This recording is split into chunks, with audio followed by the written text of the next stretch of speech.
wala din naman akong karapatan mambakod. Ever tayong magbabakod, magbabawal.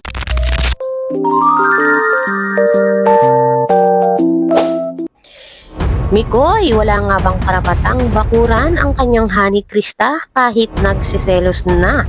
Ang tanong, may selosan na kayang nangyayari? Yan po ang ating alamin at pag-uusapan ngayong araw.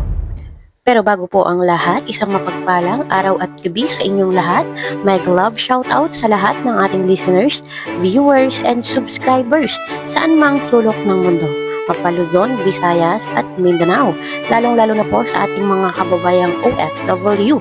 Kamusta po kayo mga kalingap? Mabuhay po kayo hanggat gusto nyo. At kung bago ka pa lang sa aking munting YouTube channel, huwag ka nang mahiyang mag-subscribe, like, share, and comment. Huwag mo na rin kalimutang i-click ang notification bell nang sa ganon ay updated ka sa aking mga paparating na video. At syempre, patuloy po nating suportahan sina Kalingap Rab at ang ating ama ng Kalingap, ang nag-iisang founder, si Kuya Val Santos Matubang. Kung maaari po ay no skip ads nang sa ganon ay mas marami pa tayong malingap na nangangailangan. At kunting paunawa po kung maaari ay tapusin niyo muna ang kabuuang video nang sa ganon ay akma ang inyong mga komento. Kuya Mikoy, kakanta ba si CJ sa birthday ni Viancy? Abangan nyo po yan. Yan ang abangan nyo po yan. Ayun, at 2 araw na nga lang po mga kalingap ay magdidiwang na ng dibo si Viancy. At ang tanong nga po ng marami ay kung kakanta nga daw po si CJ sa mismong birthday ni Viancy. So parang expected na po natin mga kalingap na talagang magbibigay ng isang awitin itong si Krista para nga po dito sa isa niyang kasamahan na magdadaos ng dibo. Kaya abangan na lang po natin mga kalingap ang handog na awitin na iaalay nga po nitong si Baby Krista dito nga po sa isa niyang kasamahan sa Kalingap Angels. At kaabang-abang naman po talaga mga kalingap ang magiging kaganapan sa dibo ni Viancy. Lalong-lalo na po mga kalingap yung mga pasabog na magaganap. Lahat naman lahat po ng kulay kay CJ ay bagay po. Pero labas na labas yung pagiging niyan sa pink kasi po. Babaeng babae tingnan. And yun, maputi kasi si CJ kaya bagay lahat po ng kulay. Palagi mo isasama ang honey mo sa charity vlog mo. Ay, natawa kayo no? Actually, nagkataon lang talaga yun kasi may po dapat. May mission kami kay Kalingap Rab. Nagkataon kasing hindi po natuloy. So, si CJ ay nasa daet din. Kasama sana si CJ sa mission. So, anong nangyari? Ang nangyari, sa akin sabi, nag-usap-usap kami nila, sabi, kinontak ko si Rin, sabi ko, kami na lang mag-mission. Sa, balikan ko sila, Joby, kasi yun nga, yung tindahan para makapagsimula na din, may pumasok na pera sa kanila. And yun, since same way lang naman din, kila papunta kila CJ, tapos kila Joby unahan. So, sumabay, sabi, tas naisip na lang din namin, sama na lang si CJ kasi wala namang gagawin. Tuwa ba kayo na sinamahan ako ni CJ sa charity ko? Yung iba doon, siya din yung naghawak ng camera.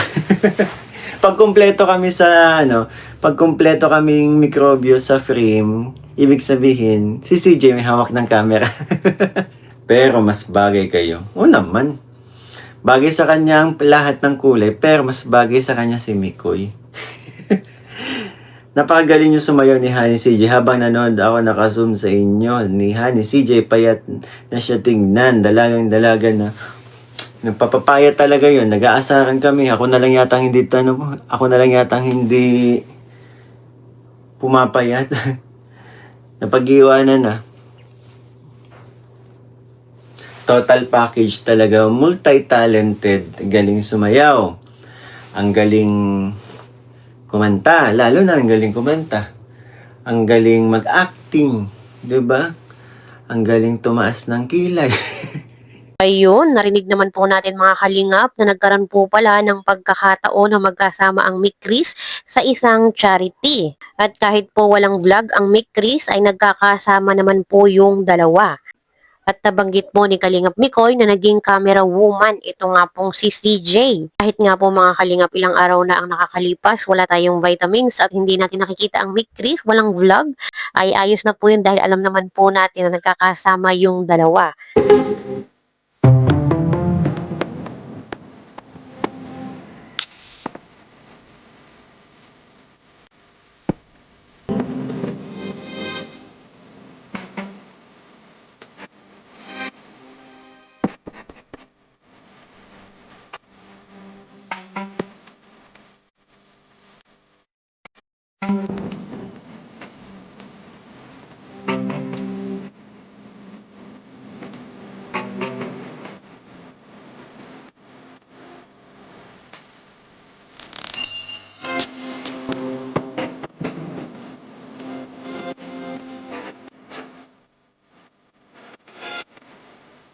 Ayun, kitang-kita po natin mga kalingap ang kakulitan ng Mick Chris. Alam naman po natin mga kalingap na kahit saan magpunta ang Mick Chris, anumang kaganapan ay talagang hindi mawawala ang kakulitan ng dalawa. At ang pagkakaalam ko nga po mga kalingap ay next week ay i-upload na po yung kanilang vlog dahil ilang araw na rin po yung nakakalipas at wala tayong nakikita, wala nga pong upload si Kalingap Rab. At sa kabilang dako nga po mga kalingap, tulad po ng nakalagay sa aking thumbnail, ay meron na po kayang selosan na nangyayari dito nga po sa Mick Chris.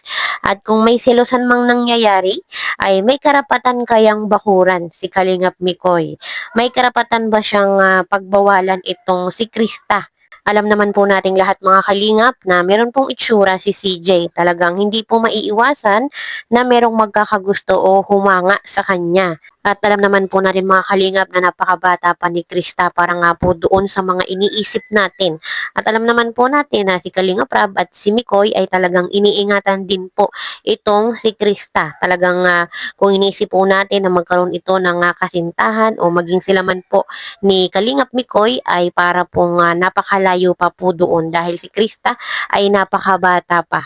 Siguro mas mainam na enjoyin lang po muna natin kung ano man yung ating napapanood sa Mick Chris. Dahil yun naman po yung hatid nilang dala, yun po yung kanilang goal. Ang mapasaya yung mga viewers at supporters nila.